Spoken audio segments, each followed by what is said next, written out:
의료 공백 사태가 6주째 이어지는 가운데 의대 교수들이 진료 축소를 예고하고 나서자 정부의 비상진료 체제에도 그야말로 비상이 걸렸습니다. 정부는 개원이나 시니어 의사를 투입하는 등 모든 수단과 방법을 동원하겠다고 밝혔는데 하지만 실효성은 낮다는 지적을 받고 있습니다. 김혜연 기자입니다.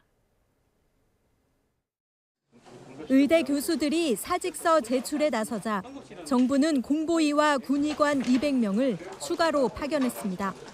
이번에는 업무 숙련도가 높은 전문의 비중을 더 높여서 의료 공백에 대응하기로 했습니다.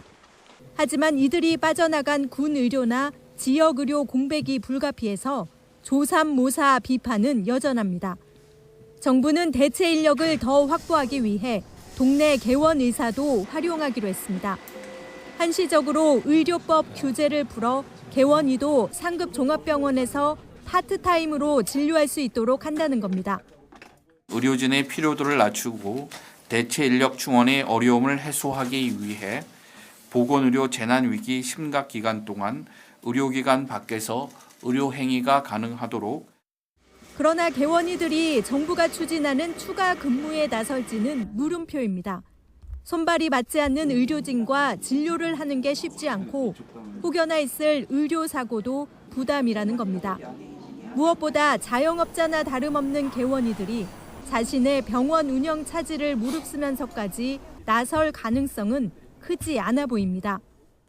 개원애들이 진료 시간을 야간에도 하고 주 5일 근무 안 하고 주 6일 근무하면서 하는 게 자기 병원이 힘들어서 하는 거거든요. 유지하기 힘들어서.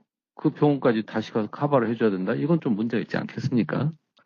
일을 쉬고 있는 시니어 의사 4,000명을 활용한다는 계획도 실효성이 낮다는 지적입니다. 당장 일손이 부족한 상급 종합병원에서 일할 인력을 찾는 게 쉽지 않기 때문입니다.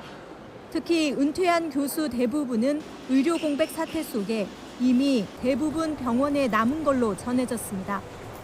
무엇보다 의료계와 정부의 강대간 대치가 길어지면서 의료계 참여도 갈수록 더 기대하기 어려워서 정부가 강제로 동원할 수 있는 공보위나 군의관 외에는 뚜렷한 대책이 보이지 않고 있습니다.